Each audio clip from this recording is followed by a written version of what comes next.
You're listening to a Frequency Podcast Network production. I've asked my husband for a separation, and we plan to be divorced at the 1-year mark. We got this email from Olivia, a listener based in Vancouver, BC. But you're not hearing her voice or her real name. She's discussing her divorce, after all. So to keep Olivia anonymous, Emily, a friend of this show, is reading it for her.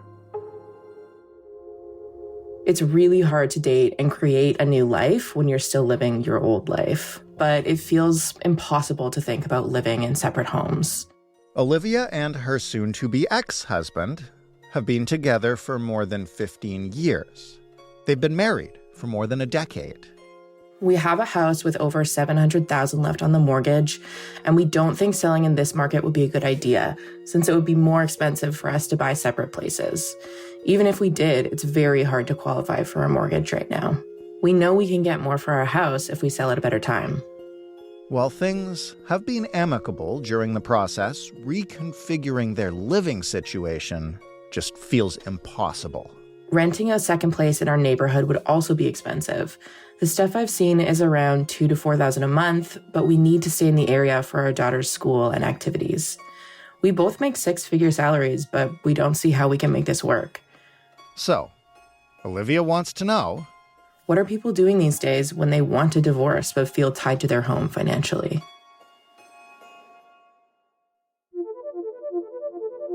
I'm Jordan Heath Rawlings. You are listening to In This Economy. It's a show where we try to help you understand the systems that create our money problems, and we tackle everything from grocery bills to mortgage rates and credit card debts and getting divorced. Now, in each episode of this show, we hear from a listener, like Olivia, who faces a financial challenge. And then we go to an expert who knows that area of the economy well enough, not just to explain it, but to offer us, if not perfect solutions, then tips, accommodations, ways to try to get at what we're after, even in this economy.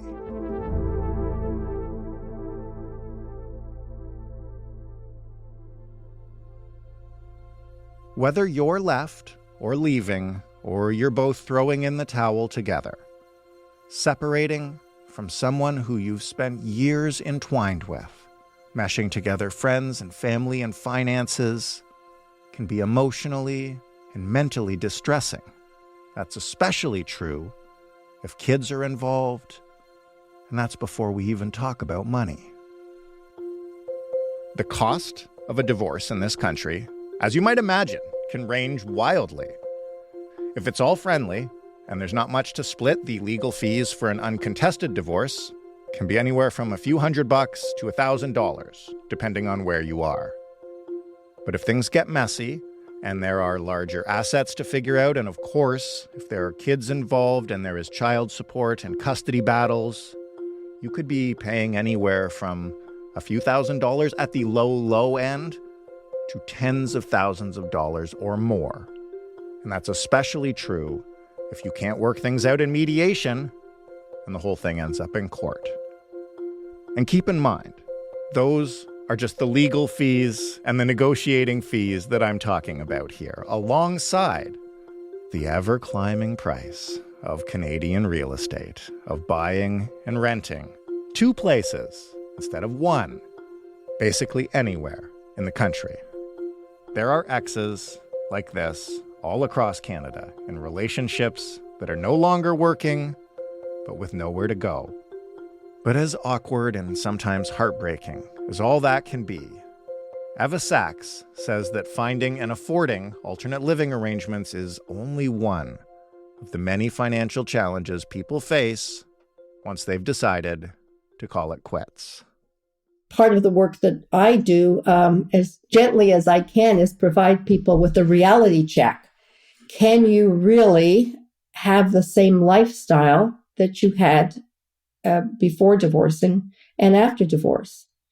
And the sad thing is we really can't. So how do we manage our expectations in terms of lifestyle? And it's especially difficult for the person, for instance, who doesn't want the divorce in the first place. Eva is the financial expert at The Modern Divorce, which is a Toronto company that offers a streamlined team approach to help couples, hopefully, reach a divorce settlement without going to court.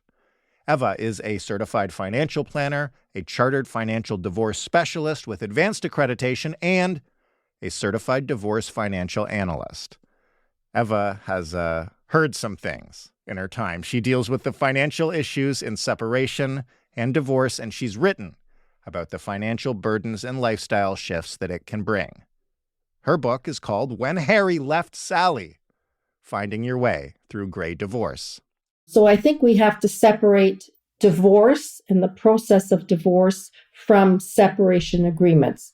A divorce is an over-the-counter process that really allows people to say that they're no longer married. And so that process, it's paperwork, and it's somewhere between $1,000 and $2,000. And you have to be separated for a year in order to get a divorce.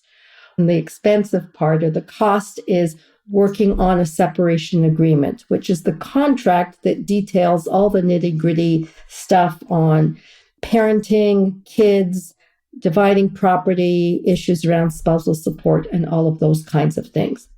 So there's lots of costs involved in pulling together that separation agreement. But there must be so many ancillary costs. And I mean, here, when we talk about Olivia, you know, you're looking at getting a new place to live. Or if you're selling the house, you're looking at how you're going to turn that into two different units, you know, it's like what you're losing by splitting your joint finances. If we're thinking of costs and sort of professional costs and fees, which is what people usually think about, right, versus what's this costing me in terms of my life, what's this costing me in my potential lifestyle. That's something I think people don't maybe analyze or think about as much. They think of it in a general sense. The way Olivia is saying is basically, we know we can't afford to sell this house. We know we won't be able to afford buying two homes in our same neighborhood. So how do we deal with those things, and how do we plan for those things? And in today's environment, and certainly in today's housing environment, people are coming to me with exactly those concerns every day. In the case of a couple where the divorce, let's say, is mutual and there's, you know, not a lot of animosity there, what is the first thing you would tell a couple like that to wrap their heads around as they plan to prepare to separate? I mean, people tell me all the time when they're calling, oh, we're really amicable. And they start off being amicable. Right.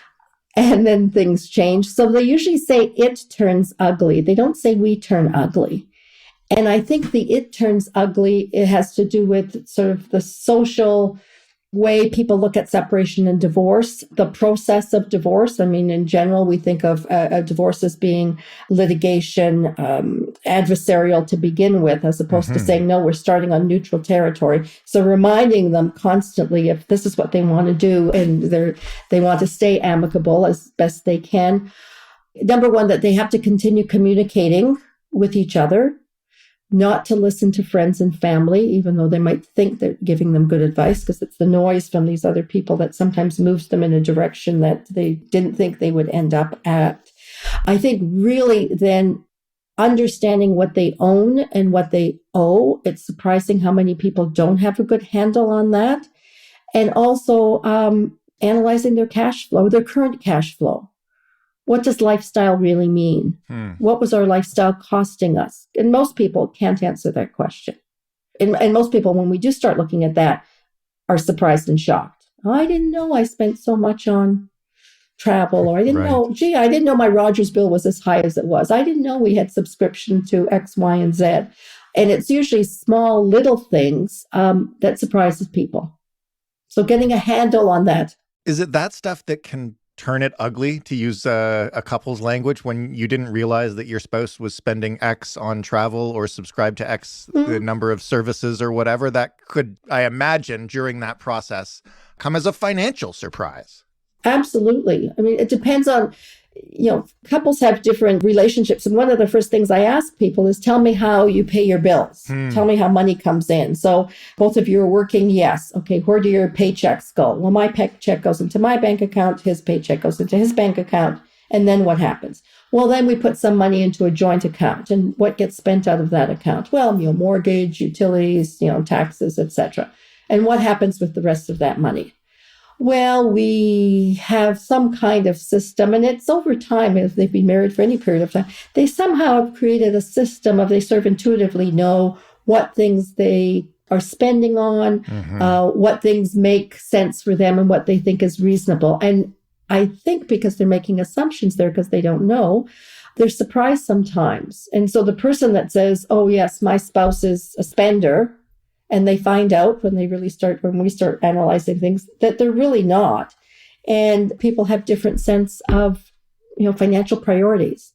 I mean, there's situations where somebody that's been thinking about separation, divorce has already figured out how things are going to work and have said, yes, I figured it all out and you'll be okay, and has presented almost a budget for their spouse to say, if you only spend this, you'll be fine. And it's a sense of their priorities of what's important. I want to get into some of the details of how you and other financial divorce specialists navigate that in a minute. But first, because you mentioned it off the top and because it's part of the core of this program, when couples or anybody find themselves a lot closer to the edge financially than they would like, which is happening with increasing frequency now, how does that impact their ability to navigate a divorce? And how do you try to help them navigate that when, let's say you're, making the mortgage, but it's gone up recently and you find you're spending a whole lot more on groceries and you have expenses with the kids and everything else. And then all of a sudden you're looking at trying to divide those things in two. How is that even possible? Well, good question. How is it possible? So I think that comes back to communications, sitting down, a real reality discussion of saying, okay, where is all of our money going? So how do we now go back to some basics of financial planning and saying, no, are we using strictly cash flow to manage life? And then when you put on top of that any kind of now additional expenses that are related to divorce, so whether it's, professional fees or some of these other costs, expenses that we referred to earlier, how do we start dealing with those things? And I think the reality is when people are separating, it can't come from cash flow. People are dipping into savings. People are dipping into their RSPs to manage their lifestyle. How can they not? Yeah. I think a lot of people feel, I know because we talked to them. I think a lot of people feel like they really can't do that. That's irresponsible financially, even if it's to get you through something like a divorce. But what's the alternative? Yeah. There isn't one, right? It's the same thing as people, I think in the example that you've given from Olivia, they want to stay in their house, they want to keep the house, and they want to stay in the same neighborhood. That, as financial planners, as people that are working in certainly in mediation or working with couples that are going through separation, divorce, we start with goals. We want to stay in the house. We want, the partner to be living in the same neighborhood as well, so it's easier for family, et cetera, et cetera. So we try and see, can we get you there? But we get to the point where, from a pragmatic perspective, there's no way, we've tried everything, there's no way we can get you there. And there's only so much money to go around. How often do those times where you say no have to do with housing? Most of the time. Yeah, I imagine. For most people, house is the biggest asset. The next biggest asset that people would have is their pension. But pensions are one of those things that are, although they're an asset, they're a liquid. They're sitting somewhere in space in a cloud at, OMERS or your company pension plan. So it's not a real asset per se. But yeah, it's a lot. And it's a combination of an asset, and it's also a place to live. Right. And it's also a place creating stability for children and for families. Mm-hmm. So how do you navigate that with them? What do you say? What kind of options do you offer for people like Olivia who say, like, we really, we want to keep this house, we want to keep it in the neighborhood. You look at it and you say, okay, everything on your list here together is probably impossible. What else can you do? Well, we start to look at that and have people recognize when we're looking at property division, people tend to forget that there's other assets that are involved, and we're looking at that whole asset pool. I refer to it sort of as a pie. So we're slicing that pie in half. And so part of the ingredients in the pie is not just a house, it's other things. It's like a pension, it's like RSPs, it's like other investments, it's like other debts as well. And so there's, in some cases, there may be, if the house is in one half of the pie, and let's say the pension ends up being in the other half of the pie, there could be a balance there. So as much as people just look and say, well, we're just going to be splitting the value of the house and the mortgage, and this is what we're going to be left with, that's not necessarily the case. The other thing certainly we look at, and we're seeing more and more of those kinds of discussions happening, is yes, in this market environment and interest rate environment, it really doesn't make sense whether we're splitting up or not to sell our house. So what do we have to do, and how do we do it in terms of being able to keep the house? That's fine and good, but can both spouses continue living in the house together? Potentially, sometimes yes. Can they move to another part of the house? Potentially, yes. But those are short-term solutions. Right. Somebody may find a way of living elsewhere, but there's a cost to that as well. I mean, renting, et cetera, et cetera. So that doesn't help the cause. Now we've got a house and another $2,000 or $3,000 or whatever the case is for monthly rent. And now we've got to furnish the place and so on. So, you start to see how this thing mushrooms and grows. Are there short-term alternatives for the other living arrangements? Heaven forbid, do they move back if it's a younger couple? Do they move back with a parent? Do they move back with a family member or a friend for a period of time? We start to look at that as possibilities. But we do want to have those kinds of discussions and not ignore those other expenses if, in fact, that's going to be part and parcel of the picture. And do some of those expenses maybe get reconciled back into the overall settlement at some point in time? We've sort of beaten around the bush a bit about what you do and how you help couples navigate this world. Maybe just start, because you've written the book on it. What exactly is a gray divorce? Gray divorce is a label that's used to describe couples that are separating after long-term marriages. Okay. And so typically, gray, if long-term marriage, 20, 30 years, likely that they're in their 60s, 70s. Oh, so it's gray hair. Well, yes. Duh. Grayish. Makes sense. Sorry.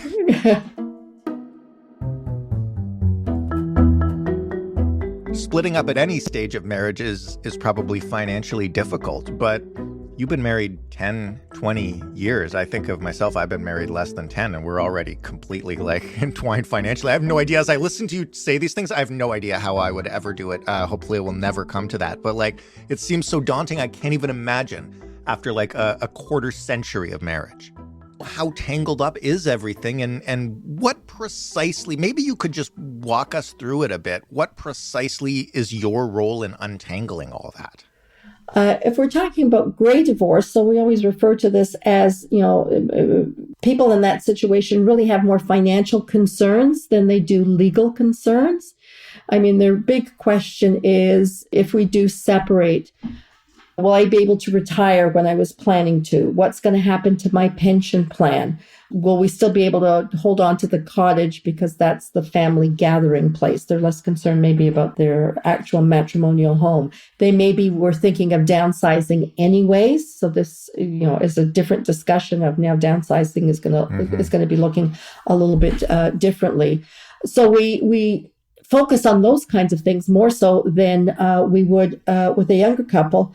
And the other thing is, when people are divorcing at that stage, there's a lot of things that are more finite. We know what retirement is. We know what their assets are. They're not going to be adding a lot more money to their asset base.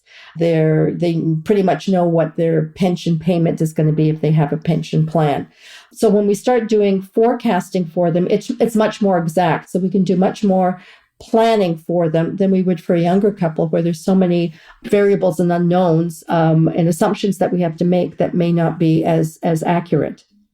What advice do you give couples like in that situation, or even like in Olivia's, where they're facing the reality you just described, where your life is not going to be the same. You are not going to be able to afford separate homes. Like, that's got to be fairly devastating for them to hear. What do you tell them to do? In all of those situations, I think it makes sense for them to work with a divorce team of professionals that can give them a lot of good support. So certainly working with somebody that deals, not a therapist, but deals with the communications and the emotional side of separation and divorce. So they may use better language than I might to help them see the true reality picture. And working with, on the legal side of things, help them see, what the law says, although the law is not as clear as people would like it to be in terms of certainly things like support and options that they may have in terms of dividing property, but also letting them know that as they start to develop and see the future and see what those options are, they can start to say, oh, I can see I can't do this, but what if we did something like this? And, the best example I can give you is, I want to keep the house no matter what. No matter what. That's the most important thing to me. And I'll use an example of an older couple. Yes, I'm here and it's a safety place for me and I've got a good support system in the neighborhood. And as they start to look at maybe exploring going out with a real estate agent and maybe looking at other properties, and as they start to explore them, their fear starts to settle down and they start to see they're maybe not as connected to what they wanted originally. So it evolves and it develops over time, and it's amazing to see how that works. And I've seen it over and over and over again.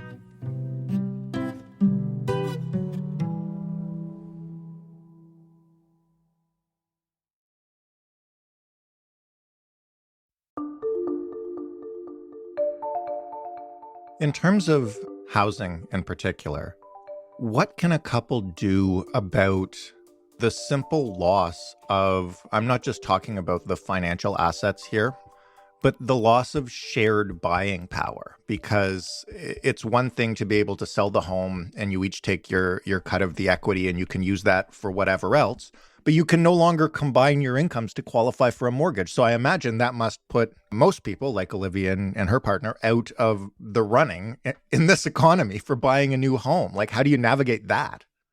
Challenging, of course, but people don't recognize, number one, that certainly if they have a family and if they have kids, and so if there's some child support being paid and possibly some spousal support being paid as well, that those payments, and depending on the financial institution, I have to couch what I say, but some financial institutions will take that income into account as well for qualifying for a mortgage. So they may say their own income is X, they wouldn't qualify, but now their income is going to be X, plus some child support, plus some spousal support. That moves them into a slightly different category, which may allow them to qualify.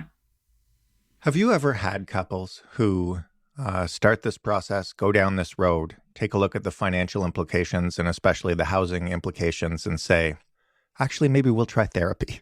To be perfectly honest, because I saw that in one of your questions, I've had that happen once. One time, and maybe I've been doing this work exclusively for the last 16, 17 years. Did it stick? I didn't hear back from them, so I'm assuming that it did. In most instances, it just delays things. It delays things. They'll say, okay, we won't do anything. Certainly, COVID stopped people in their tracks to a degree. And that was interesting. We actually were busier in COVID than ever because you think, oh my gosh, people are stuck at home. And if there's going to be tension in the marriage and the relationship, that certainly didn't help the cause. And in some cases, they said, yeah, we've really got to figure something else and we've got to get through this. People were being creative in terms of trying to create more income out of their homes. I mean, the story is always renovating a basement, except people don't think of the cost of renovating a basement and what it takes. And, will they get tenants and so on. In today's world, I think tenants are easy to get because people are looking for housing opportunities. Renting places for, portions of their house for Airbnb has been huge, I'd say, over the last couple of years. Mm-hmm. And people are prepared to do that. So that situation would be somebody keeps the house, you either renovate or you already have a space that you can use as an Airbnb and whatever, and that income then helps the other person rent or hopefully buy something nearby. Exactly. So it takes some time to build that up. Right. Right. But yeah, people were doing that. Absolutely. Do you ever talk to people who feel, that they're certain they want out of this marriage, but they are trapped because of housing circumstances in this market? Yes. And they find it scary. And, how do you deal with that piece? So that's where you need good emotional support, the kinds of partners that we have in, whether it's collaborative or mediation, or the kinds of partners that we have in our modern divorce group, where they're more skilled at having those conversations and how to deal with the emotional side of things, to be able to say, can you not have the emotion affect you to a degree where you can just say, I can't live this way anymore. It's I can't function because of the emotional stress of things. Or can they, say, all right, I can tolerate this for 6 months or a period of time. Can we create some kind of interim plans to get people through this sort of interim period? Because it's like limbo land. I really want to be separated, but I'm not separated yet, but we can't do it. And so you're stuck. And it's not we're stuck or we're unstuck. Is there a middle ground that maybe we can work with? That's what I was going to ask you next, actually. Is there a space in the agreements that you work on to say, we're both going to live in this house for a year, and during that time, all of X money will be going towards creating a down payment for the other partner? Yeah, absolutely. So a lot of those interim agreements are important. I think even in a final agreement, we see things like, we're agreeing to keep the house. One of us is going to be living in that house, but there has to be some formula in the agreement to say how ongoing expenses are going to be paid, right? Because then there'll be some kind of reconciliation. And there's usually something in the agreement, and the house will be sold no later than, 3 years, 5 years, no later than the kids finish grade school, something like that. But what happens if we've got a major expense in the house? How are we going to pay for that? We pay, right? And again, does it come from cash flow or not at the time? And so you can put all that kind of detail into an agreement or into an interim agreement. So those are the discussions that we have, and get people to really start thinking through. Because again, when you're separating, it's hard to even think about tomorrow. And we're forcing people, except we're guiding them, but we're forcing them to say, okay, not only do you have to think of tomorrow, you got to think of the next 3 years.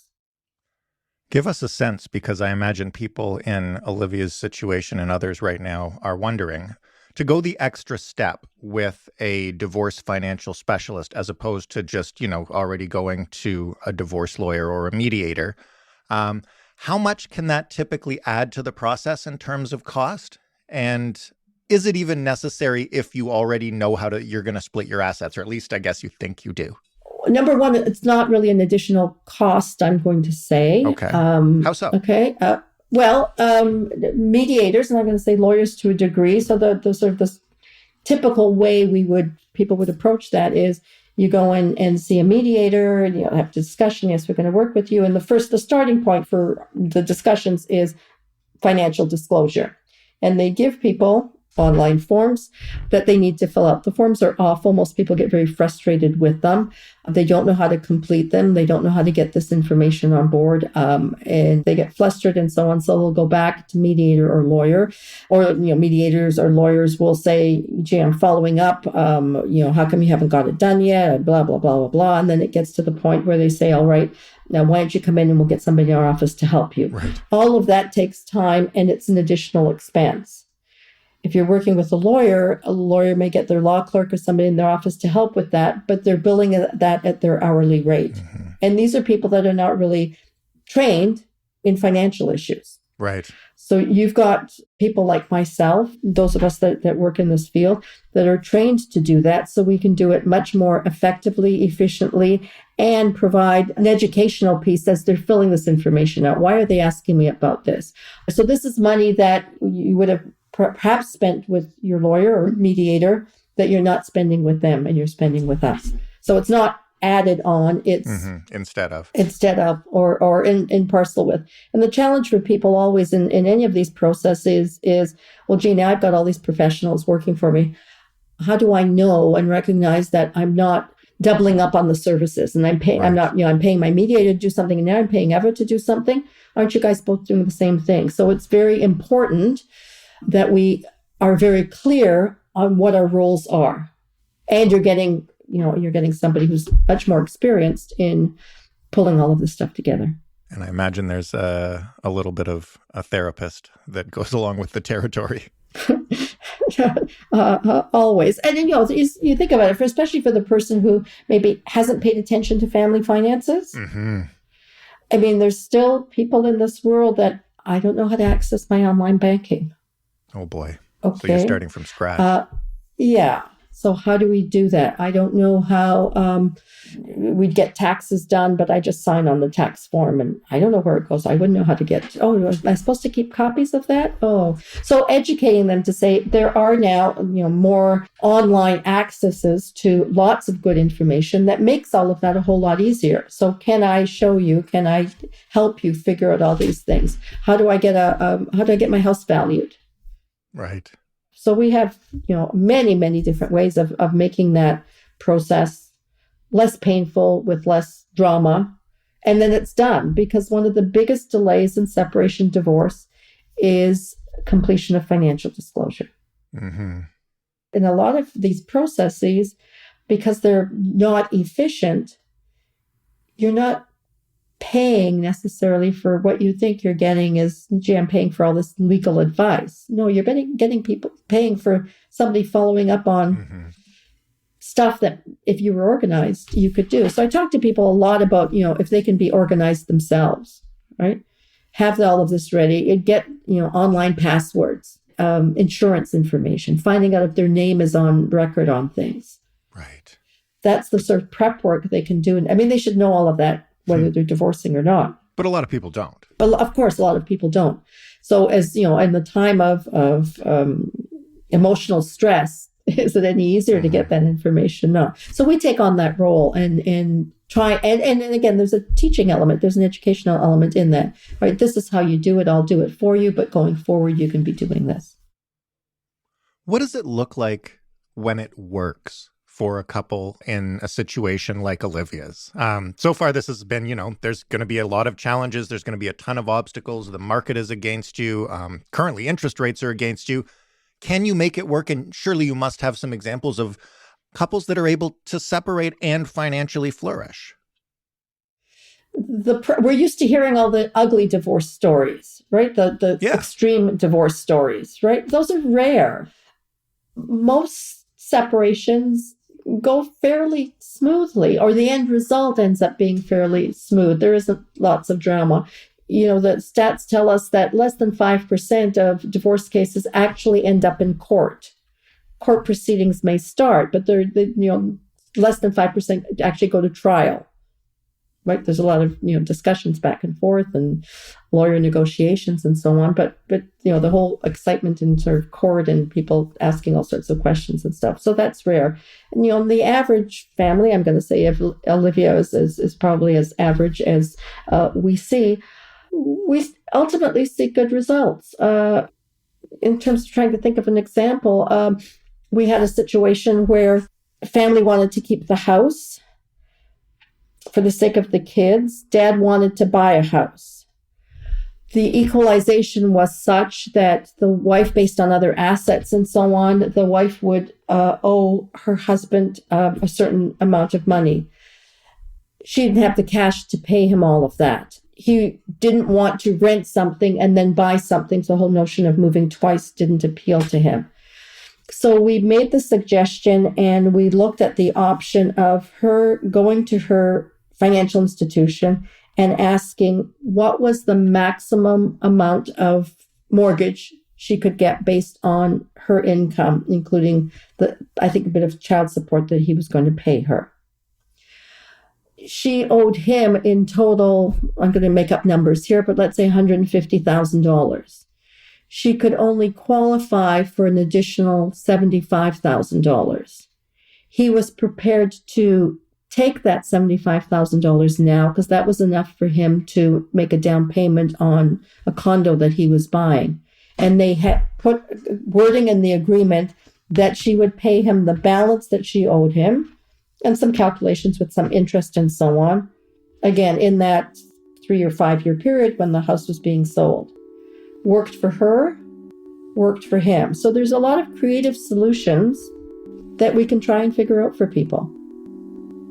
Eva, thank you so much for this. This is really helpful. You're welcome.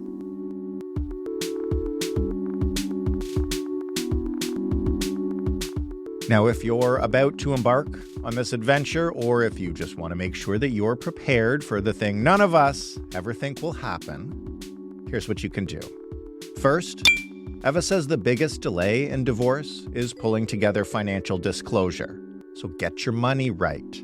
Spend some time pulling together any relevant loan agreements, payment plans, contracts, invoices, insurance policy, even your passwords for things like My CRA and any shared banking accounts.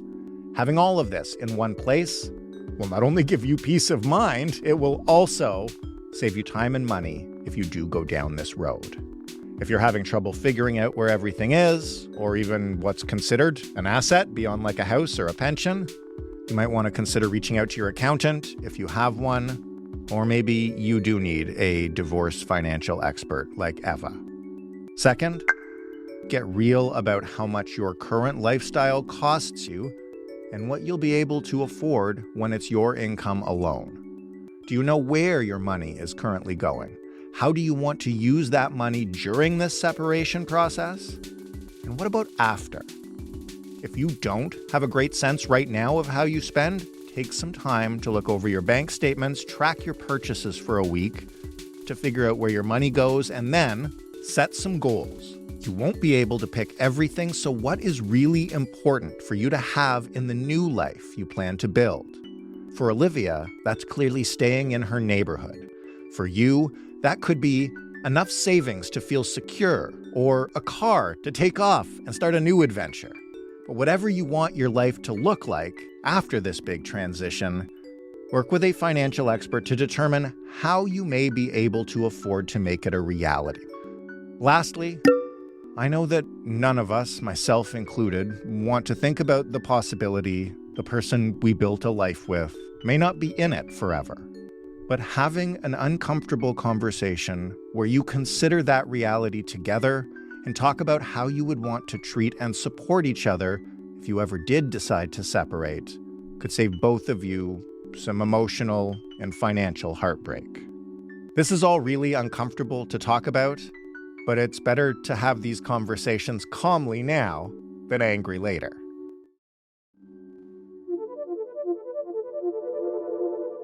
Thanks to Eva for some advice that will hopefully help you out if you're going through this. And remember, her book is called When Harry Left Sally, Finding Your Way Through Grey Divorce.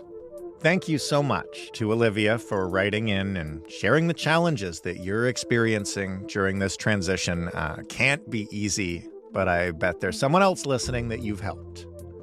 If you would like to share your money problems like Olivia did, we want to hear from you.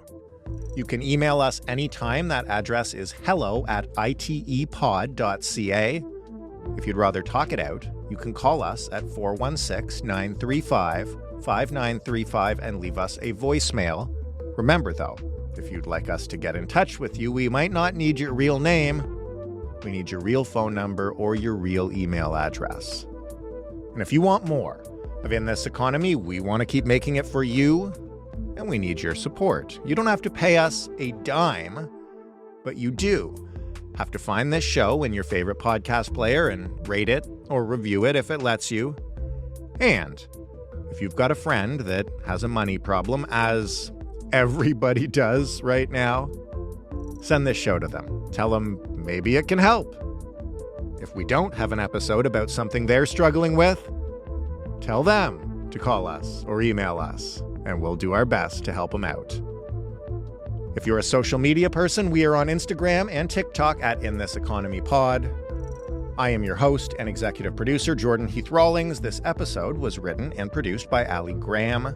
Our showrunner is Stephanie Phillips. Our sound design was done by Ryan Clark. Mary Jubrin is our digital editor. Diana Kay is our manager of business development. Together, that makes us the Frequency Podcast Network, and we're a division of Rogers. Thanks once again for listening. We'll see you next week on In This Economy.